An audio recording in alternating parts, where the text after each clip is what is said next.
Le président de la République, président en exercice de l'Union africaine, regagne Nouakchott après avoir participé à la commémoration du 80e anniversaire du massacre du camp de Thiaroye au Sénégal. Dans son discours au nom de ses homologues africains lors de la cérémonie commémorative du massacre de Thiaroye, le président de la République souligne l'importance de cet événement afin de préserver la dignité des peuples africains. Fin de l'arrêt biologique, les pêcheurs artisanaux à Nouadhibou reprennent leurs activités après un repos de 2 mois.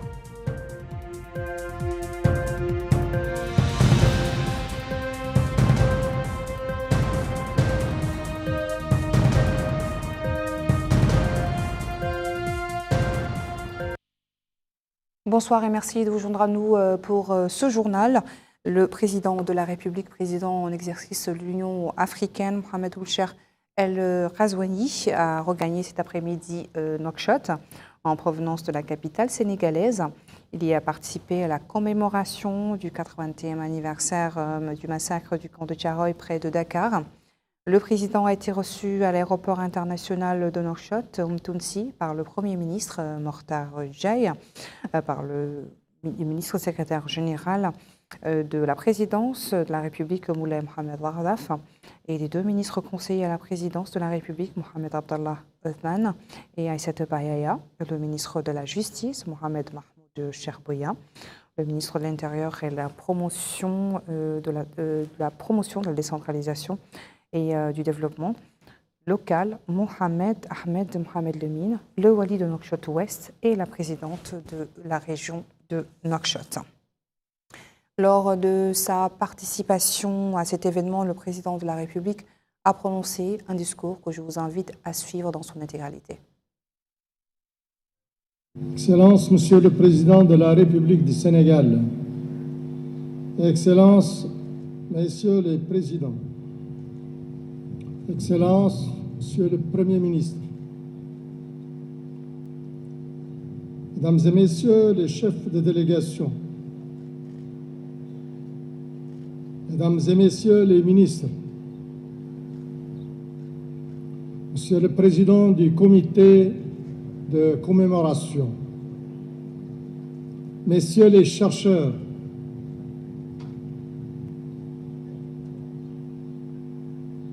Mesdames et Messieurs les représentants des familles des victimes, chers invités, c'est avec honneur et émotion que j'adresse en ce moment solennel, au nom de mes frères chefs d'État ici présents, et en mon nom propre, mes sincères remerciements à mon ami et frère, Son Excellence Bassirou Diomaye Faye, président de la République du Sénégal, pour nous avoir associés à la commémoration du 80e anniversaire du massacre de Thiaroye, des tirailleurs sénégalais. L'une des pages les plus sombres et les plus douloureuses de notre histoire commune. Nous sommes ici, aujourd'hui, pour honorer la mémoire des tirailleurs de Thiaroye, qui ont écrit par leur bravoure et leur sang une magnifique page de l'histoire de notre combat commun pour la liberté, pour la justice et la dignité. Ils ont traversé des continents pour défendre une cause qui n'était pas la leur, mais à laquelle ils ont cru,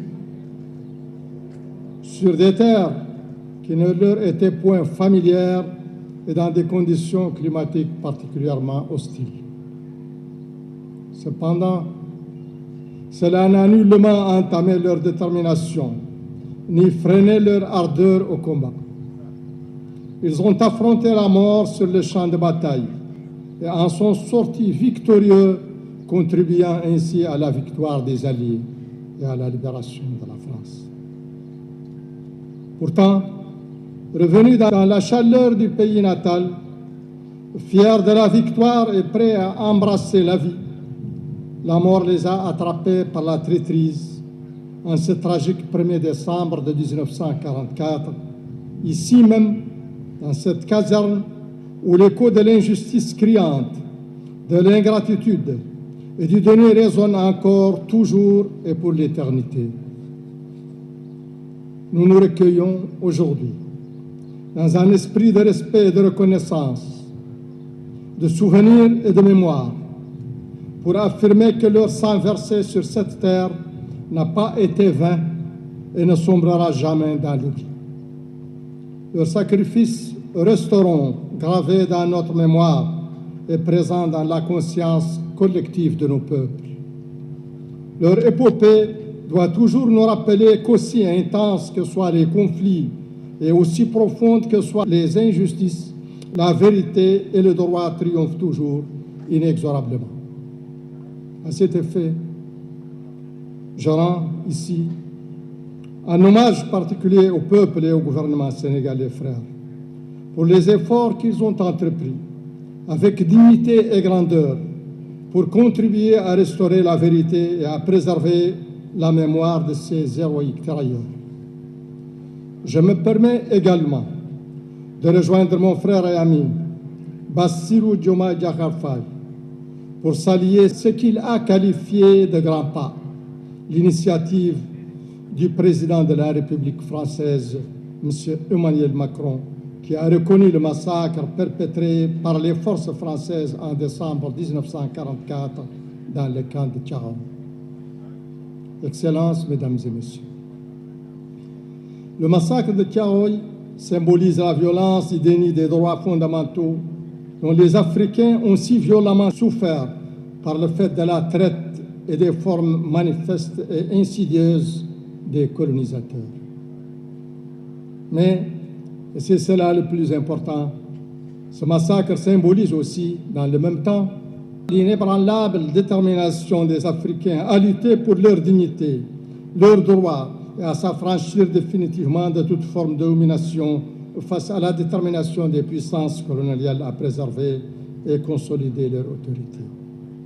C'est précisément cet esprit de revendication et d'aspiration à la liberté et à la dignité, l'esprit de Thiaroye, immortalisé par la caméra de Sembène Ousmane, qui guida les pères de l'indépendance et fondateurs de l'Union africaine dans leur souci d'unifier le continent africain, d'assurer son développement intégré et de lui garantir dans le concert des nations le rôle et la place qui lui sied. Les efforts continus consentis à l'Union africaine et ses États membres pour réaliser cet objectif sont un hymne quotidien aux tirailleurs de Thiaroye. Et il n'est de célébration plus magnifique de l'esprit de Thiaroye que de resserrer nos rangs et de renforcer nos efforts pour atteindre les objectifs de notre agenda de 2063, qui traduisent les aspirations des peuples africains. Je ne saurais terminer sans citer le célèbre chercheur et poète sénégalais M. Babacar Mbaye, lui-même petit-fils d'un tirailleur tombé sur les champs de bataille, qui écrivit dans son recueil de poèmes intitulé Ode de Thiaroye 44 : recevez l'hymne de votre Afrique maternelle. Tirailleurs morts pour la République, morts pour la France, morts par la France, tirailleurs noirs de l'Empire, tirailleurs venus de loin, tirailleurs d'Afrique, poilus noirs de l'Empire. Nos larmes se versent dans ce chant d'honneur, vous accompagnant dans votre éternel voyage. Je vous remercie. Le président de la République a participé donc ce matin à Dakar à la commémoration du 80e anniversaire du massacre de Thiaroye survenu le 1er décembre 1944, lorsque les soldats français ont abattu des dizaines de tirailleurs sénégalais dans la caserne de Thiaroye, située dans la banlieue de Dakar, peu après le retour de participation à la Seconde Guerre mondiale en tant que recrue des forces coloniales françaises. Mohamed Ould-Cheikh Al-Ghazouani a participé au dépôt d'une gerbe au monument du cimetière où reposent les dépouilles des soldats. Président de l'Union africaine, a participé à la cérémonie aux côtés du président sénégalais Bassirou Diomaye Faye, des présidents de la Gambie, de la Guinée-Bissau et du Gabon, président de l'Assemblée nationale du Togo, du ministre français des Affaires étrangères et des représentants de Djibouti et du Tchad.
Après avoir participé à cette commémoration, le président de la République, président en exercice de l'Union africaine, Mohamed Ould Ghazouani, a quitté la capitale sénégalaise, Dakar. À son départ de Dakar, le président de la République a été raccompagné par Madame Yacine Fall, ministre de l'Intégration africaine et des Affaires étrangères du Sénégal.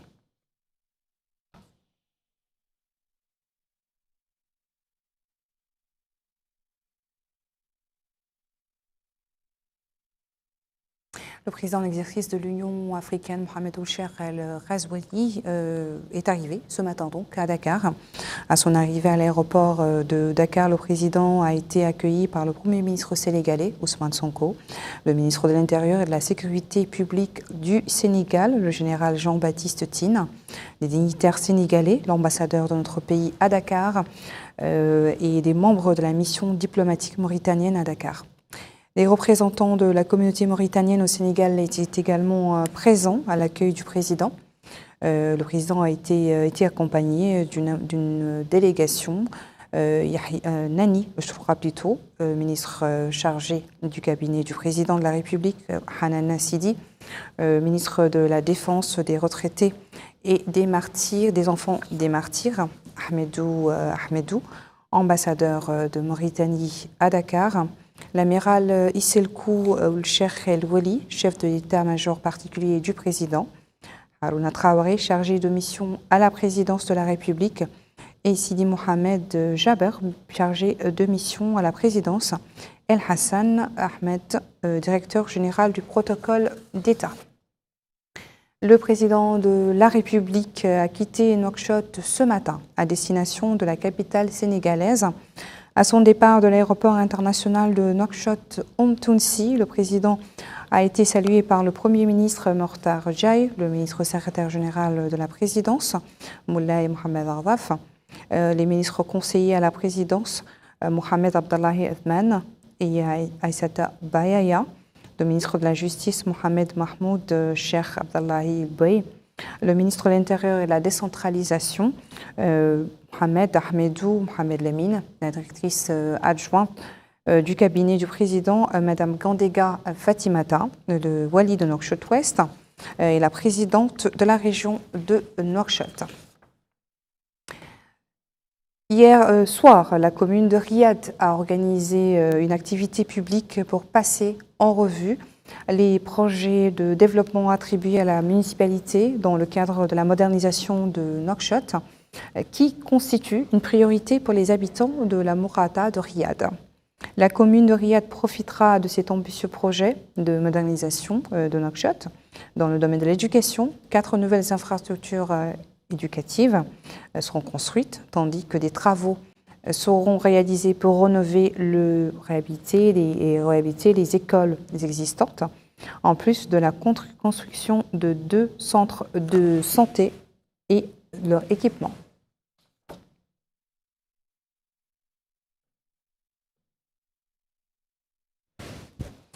À Nouadhibou, je vous le disais donc dans les titres, les pêcheurs artisanaux ont repris aujourd'hui leurs activités après un arrêt biologique qui a duré 2 mois. La reprise semble se dérouler dans de bonnes conditions, comme nous le fait remarquer Bokar Bailaba. Les acteurs de la pêche artisanale ont levé l'ancre au port de la pêche artisanale de Nouadhibou. Ce départ est l'expression manifeste de la reprise de ce type de pêche après un repos biologique. En d'autres termes, il s'agit d'un mécanisme qui impose l'arrêt des activités de pêche dans la zone économique exclusive de la Mauritanie. Et pour assurer la réussite de cette reprise, l'établissement portuaire de la baie d'Iropo, les gardes-côtes mauritaniennes et toutes les entités impliquées dans le processus ont pris les dispositions nécessaires pour faciliter le travail des acteurs. D'ailleurs, le directeur de l'établissement portuaire de la baie d'Iropo, Taleb Oulsid Ahmed, a déclaré que l'institution œuvre sans relâche pour moderniser et améliorer les infrastructures afin de répondre aux besoins croissants de la pêche artisanale. Et il a précisé que l'établissement s'emploie aussi à offrir divers services pour que les acteurs de ce type de pêche puissent mener à bien leurs activités. Il a aussi insisté sur l'importance de l'aspect sécuritaire, notamment les incendies dans les embarcations et dans toutes les installations du port de pêche artisanal qui regroupe plusieurs services liés à cette activité économique. À son tour, le président du comité de la pêche côtière relevant de la Fédération nationale de la pêche, Daoud Bamba, a souligné l'importance de la reprise des activités de la pêche artisanale, qui regroupe plusieurs acteurs, pêcheurs, mareyeurs, réparateurs et transporteurs, ainsi que des milliers d'embarcations. Justement, les pêcheurs se frottent les mains. Pour eux, la fin du repos biologique signifie la reprise de leurs activités au quotidien dans cette importante structure économique de Nouadhibou. Ensemble, les efforts doivent se poursuivre durant les prochains jours pour que toutes les pirogues se livrant à la pêche artisanale entrent en activité. Après Nouadhibou, direction la wilaya du Hod el-Sharqi, plus exactement la Moukata de Damourj, où le président de la région du Hod el-Sharqi, accompagné du Hakem de la Moukata, a supervisé l'inauguration des annexes du lycée Damourj. Détail avec El Haj Abdallah Hiddina. C'est afin de renforcer les capacités d'accueil des établissements scolaires au niveau de la Moukata d'Amourj que le président du conseil régional du Hod el-Sharqi, M. Mohamed Ould Tijani, en compagnie des autorités administratives, a supervisé l'achèvement des travaux de l'extension du lycée d'Amourj. Un lycée qui a connu récemment un encombrement remarquable au niveau des salles de classe. Dans une déclaration faite à la chaîne mauritanienne, le président du conseil régional du Hod el-Sharqi a indiqué que cette extension renferme des salles de classe et vient en réponse à une demande exprimée l'année dernière par la direction du lycée d'Amourj. Il a ajouté que l'extension va améliorer les conditions pour mieux dispenser les cours et va également résoudre le problème de l'encombrement qui a été constaté dernièrement. Le directeur du lycée d'Amourj, M. Khaynoul Mohamedou, a apprécié cette extension parrainée par la région du Hod el-Sharqi qui réglera la surcharge des salles de classe dans cet établissement d'enseignement secondaire. La cérémonie de l'inauguration de l'extension du lycée d'Amourj s'est déroulée en présence des Hakim de la Moukata, des maires de la commune ainsi que des représentants d'associations des parents d'élèves. À Kahedi, les journées portes ouvertes organisées par le Centre national de recherche et de développement agricole ont pris fin. Ces journées se sont terminées par des recommandations liées au renforcement des méthodes de recherche scientifique et au développement des laboratoires. Bokar Bailaba. Les rideaux sont tombés sur les journées portes ouvertes organisées par le Centre national de recherche agronomique et de développement agricole à Kahedi, qui fête ses 50 ans d'existence, témoignant ainsi d'une large expérience dans le domaine de la recherche agricole, dont l'appui au système d'exploitation agricole et le déploiement d'innovations techniques et technologiques qu'il développe dans tout le pays. Et à cette occasion, le directeur du Centre national de recherche agronomique et de développement agricole, Sidi Ould Mahanoum, a indiqué que les journées portes ouvertes ont permis de faire plusieurs recommandations relatives au renforcement des méthodes de recherche scientifique et au développement des laboratoires et des sites d'expérimentation. Et il a indiqué que les participants se sont accordés sur la nécessité d'activer la coopération internationale afin de renforcer les capacités du personnel national. Justement, un accord cadre de partenariat a été signé entre le Centre national de recherche agronomique et de développement agricole, et le CIRAD, Centre français de coopération internationale en recherche agronomique pour le développement. Ibra Touré est le représentant du CIRAD, a loué ce partenariat entre les deux structures dans l'amélioration des performances de la recherche pour une agriculture durable. En définitive, la vision du secteur agricole de notre pays a pris ces dernières années un tournant décisif vers un objectif d'autosuffisance alimentaire. À Gjuj, capitale de l'Incheri, les rideaux sont tombés sous la 6e édition de la semaine culturelle de la jeunesse et des sports du réseau régional des associations de jeunes au niveau de la wilaya de l'Incheri. Une édition organisée cette année sous le thème de l'autonomisation des jeunes, une meilleure vision pour un avenir prometteur. El-Haj Abdellah Eddine. Sous le thème de l'autonomisation des jeunes, une meilleure vision pour un avenir prometteur, se sont achevées les festivités de la 6e édition de la semaine culturelle de la jeunesse et des sports organisée par le réseau régional des associations de jeunes au niveau de la wilaya de l'Incheri. Les festivités de cette semaine culturelle ont été marquées par des soirées artistiques, des interventions et des prestations théâtrales traitant l'importance de la participation des jeunes au processus de développement et d'autres prestations relatant l'héroïsme de la résistance nationale, mettant en exergue les vertus du travail. Dans une allocution prononcée à cette occasion, M. Mohamed Baba Moutali, conseiller du Wali de l'Incheri chargé des affaires administratives et juridiques, a indiqué que cette édition a permis d'enrichir la scène culturelle et sportive et de créer une nouvelle dynamique chez les jeunes, s'alliant les efforts déployés pour mobiliser les jeunes sur les questions nationales d'actualité dans un cadre propice au débat et à l'échange des idées. Pour sa part, le président du réseau régional des associations de jeunes de l'Incheri, M. Elmamou Ibrahim, a salué la participation active des clubs et des associations de jeunes affiliés au réseau qui ont contribué à la réussite de cet événement, marquant les festivités commémoratives du 64e anniversaire de la fête de l'indépendance nationale. La clôture de cette édition a été également marquée par la distribution d'attestations aux acteurs culturels qui se sont distingués. Lancement ce matin dans la ville de Tintin d'un programme de formation destiné à une 50aine de jeunes de la ville dans le domaine du volontariat. Cette formation est organisée par le programme Watanouna. Compte rendu Yogi Aova. Suivent une formation dans la lutte contre les incendies ruraux, l'agriculture saisonnière et l'enseignement traditionnel, les préparant à devenir des volontaires pour le service civil. Cette initiative vise à soutenir les habitants de la ville à travers des campagnes de sensibilisation et d'orientation axées sur des objectifs de développement. Le hakim de la Muqata'a de Tintan, Abdallah Ould Limam, a déclaré qu'il s'agissait d'une bonne initiative. Les thèmes de sensibilisation ont été définis en concertation entre le secteur de l'autonomisation des jeunes, les autorités administratives et les élus locaux. Ahmed Ould Abdelrahman, coordinateur du programme Watanouna, a qualifié cette initiative de début encourageant pour le volontariat et le service civil. Il a précisé que cette période d'1 mois est une phase d'essai essentielle pour évaluer l'impact de ces actions sur les populations, avec le soutien des autorités locales et des rapports sur le terrain. Le porte-parole de la commune a également souligné l'importance de cette formation qui permettra aux jeunes de soutenir les zones les plus vulnérables. Enfin, les volontaires ont signé une lettre d'engagement à accomplir leur mission avec sérieux et dévouement. Voilà, c'était donc le dernier élément de notre journal. Merci à vous de nous avoir suivis. Le rappel des titres à la une.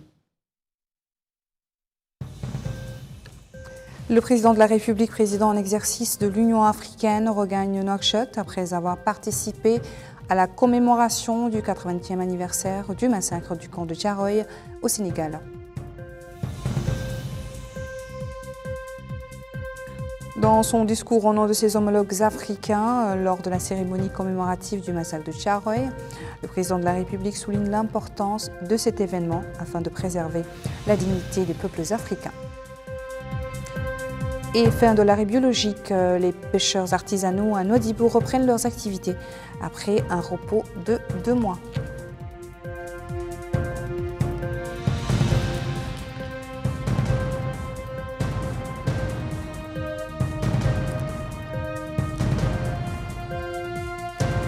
Merci de votre attention et très bonne suite de programmes sur El Mauritania. Bonne soirée.